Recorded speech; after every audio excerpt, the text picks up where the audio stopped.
여러분 안녕하세요. 혹시 책 읽다가 이 부분은 너무 지루한데 하고 그냥 휙 넘겨버리는 페이지 다들 하나쯤 있지 않으세요? 오늘은요, 바로 그런 페이지. 마태복음에 나오는 그 긴 족보 속에 숨겨진 정말 놀라운 비밀을 한번 파헤쳐보려고 합니다. 아마 많은 분들이 지금 딱 떠올리신 게 있을 거예요. 바로 끝도 없이 이어지는 이름들. 네, 족보죠. 솔직히 말해서 저도 그럴 때가 진짜 많거든요. 그런데 오늘 우리가 함께할 이야기는요. 바로 그 지루함의 정중앙에서 시작된다는 게 포인트입니다. 이거 정말 신기하지 않나요? 인류 역사상 가장 위대한 이야기 중 하나가 왜 하필이면 대부분의 사람들이 가장 지루해하는 바로 그 형식, 족보로 시작을 할까요? 여기에는요, 아주 분명한 의도가 숨어 있다는 뜻입니다. 네, 바로 이겁니다. 이게 바로 오늘 우리가 함께 풀어볼 미스터리예요. 마태는 도대체 왜 이 지루해 보이는 이름들을 이야기의 가장 첫머리에 두었을까요? 자, 이제 그 비밀 속으로 한번 깊숙이 들어가 보시죠. 자, 첫 번째 비밀의 문을 열어보겠습니다. 바로 깨지지 않은 약속입니다. 이 이름들은요, 그냥 쭉 나열해 놓은 게 아니에요. 이건 바로 단 한 번도 깨진 적 없는 하나님의 거대한 약속에 대한 기록인 거죠. 자, 이 족보를 자세히 보면요, 수많은 조상들 중에서 딱 두 사람을 콕 집어서 강조하면서 시작해요. 바로 아브라함, 그리고 다윗입니다. 왜 하필 이 두 사람이었을까요? 그건 바로 이 두 사람이 하나님의 거대한 약속, 그러니까 언약의 가장 중요한 두 기둥이기 때문이에요. 모든 민족을 향한 축복, 그리고 영원히 이어질 왕국에 대한 약속이 전부 이 두 사람에게서 시작됐거든요. 그런데 여기서 정말 흥미로운 지점이 나옵니다. 이 아브라함부터 다윗에 이르는 그 기나긴 역사를 들여다보면요. 와, 결코 순탄하지가 않았어요. 끊임없는 방황, 불순종, 갈등, 정말 실패의 연속이었죠. 하지만 정말 중요한 건 이겁니다. 그 모든 인간적인 실수와 실패에도 불구하고 하나님의 약속은 단 한 번도 멈추거나 취소된 적이 없었다는 거예요. 그러니까 핵심은 바로 이거예요. 이 길고 복잡한 역사는요, 처음부터 딱 하나의 결론을 향해서 달려가고 있었다는 거죠. 예수가 갑자기 등장한 플랜 B 같은 게 아니었다는 겁니다. 수천 년을 관통해온 그 약속의 최종적인 성취, 바로 그 자체였던 거죠. 자, 그럼 이제 이 족보의 진짜 하이라이트라고 할 수 있는 부분으로 넘어가 보겠습니다. 바로 은혜라는 스캔들입니다. 왜 스캔들이냐고요? 이 족보에 전혀 예상치 못한, 심지어 당시 사회에서는 굉장히 논란이 될 만한 인물들이 당당하게 이름을 올리고 있기 때문입니다. 보통 고대 사회에서 족보라는 건요, 우리 가문은 이렇게 훌륭한 남성들로만 이어져 왔다, 이걸 자랑하는 게 거의 전부였어요. 그런데 마태는 아주 의도적으로 이 4명의 여성을 족보에 딱 기록해 놓습니다. 다말, 라합, 룻, 그리고 우리아의 아내. 도대체 이들의 이름이 당시 사람들에게는 왜 그렇게 충격적이었을까요? 한 명씩 한번 만나보시죠. 첫 번째 인물은 다말입니다. 와, 이 다말의 이야기는요, 정말 어떻게든 감추고 싶었을 법한 아주 파격적이고 어두운 가족사를 담고 있거든요. 한마디로 부서지고 뒤틀린 관계 속에서 태어난 이야기죠. 그 다음은 라합인데 이분은 더하면 더했지 덜하지 않습니다.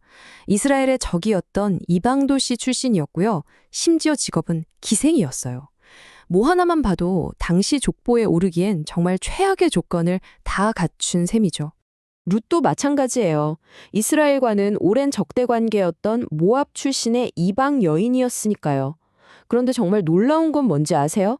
바로 이 룻이 그 위대한 다윗 왕의 증조 할머니가 된다는 사실입니다. 그리고 마지막으로 마태는 이 여인의 이름을 밧세바라고 부를 수도 있었는데 굳이 우리아의 아내라고 기록해요. 왜 그랬을까요? 이건 다윗 왕 인생의 가장 큰 오점, 바로 간음과 살인이라는 그 끔찍한 사건을 영원히 잊지 못하게 딱 박아두는 거예요. 그러니까 이 4명의 여성을 통해서 이 족보는 마치 우리에게 이렇게 선포하는 것 같아요. 너의 과거가 아무리 부서지고 엉망이어도, 너의 배경이 아무리 부끄러워도 내 위대한 계획을 막을 순 없어 하고 말이죠. 네, 바로 이게 은혜입니다. 우리가 흔히 말하는 은혜가 바로 이런 거죠. 이 족보 자체가 은혜가 뭔지를 보여주는 가장 완벽한 그림인 셈이에요. 잘해서 받는 보상이 아니라 부서지고 자격 없는 사람들에게 주어지는 선물. 바로 그게 은혜죠. 자, 이번에는 이야기의 무대를 이 족보에서 가장 어둡고 절망적인 시기로 한번 옮겨가 보죠. 바로 어둠 속의 희망입니다.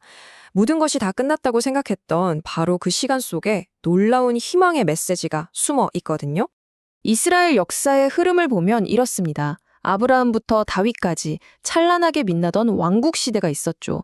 그러다 나라가 완전히 무너지고 모든 걸 잃어버린 절망적인 포로 시대를 겪게 됩니다. 그리고 그 후에는 하나님의 목소리가 완전히 끊긴 것 같은 400년이라는 정말 기나긴 침묵의 시간이 이어져요. 그런데요, 이 모든 혼돈과 절망의 역사 속에서 마태가 아주 의미심장한 숫자를 하나 숨겨놨어요. 바로 숫자 14입니다. 이건 정말 발견하고 나면 소름이 돋을 정도예요. 마태는 이 길고 복잡한 역사를 의도적으로 세 부분으로 딱 나눕니다. 아브라함부터 다윗까지, 그리고 다윗부터 포로기까지, 또 포로기부터 그리스도까지. 그런데 놀랍게도 이 세 시대가 전부 정확히 14대로 맞아떨어진다는 거예요. 이게 뭘 의미할까요? 겉으로 보기엔 완전한 혼동 그 자체였지만 그 속에는 보이지 않는 하나님의 질서와 계획이 흐르고 있었다는 아주 강력한 메시지인 거죠. 그러니까 우리가 여기서 발견할 수 있는 건 이거예요. 가장 어둡고 아무런 희망도 보이지 않고 하나님이 침묵하시는 것 같은 바로 그 시간이 사실은 가장 위대한 구원을 준비하고 계셨던 시간이라는 거죠. 침묵은 부재가 아니라 준비였던 겁니다. 자, 이제 이 모든 이야기들이 어떻게 단 하나의 정점을 향해 모이는지 그 클라이막스를 확인해 볼 시간입니다. 바로 모든 약속의 성취죠. 수세대에 걸친 약속, 스캔들, 그리고 기나긴 침묵이 드디어 그 끝에 다다릅니다. 수많은 세대의 약속과 스캔들, 그리고 그 기나긴 침묵의 시간 끝에 이 족보는 단 한 문장으로 끝을 맺습니다. 마리아에게서 그리스도라 칭하는 예수가 나시니라. 바로 이 한 문장을 위해서 그 길고 어쩌면 지루했던 이름들이 존재했던 거예요. 깨지지 않았던 약속, 부끄러운 과거까지도 품어 안은 은혜, 칠흑 같은 어둠 속에서도 멈추지 않았던 그분의 계획, 이 모든 것이 마침내 예수라는 이름 안에서 완성되는 순간입니다. 그런데 말이죠, 이 위대한 이야기가 여기서 그냥 끝나는 걸까요? 단순히 옛날에 그런 일이 있었구나 하고 덮어버릴 과거의 기록일까요?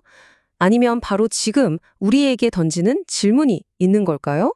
이 모든 이야기의 결론은 바로 이겁니다. 이 은혜의 족보는요, 단순히 예수님의 조상이 누구였는지를 알려주는 오래된 기록이 아니에요. 이건 바로 불완전하고 깨진 우리 모두가 그분의 위대한 이야기 속으로 들어오라는 놀라운 초대장입니다. 바로 당신의 이름도 이 은혜의 계보에 기록될 수 있다는 것. 이것이야말로 이 지루한 족보가 우리에게 주는 가장 위대하고 희망적인 메시지일 겁니다.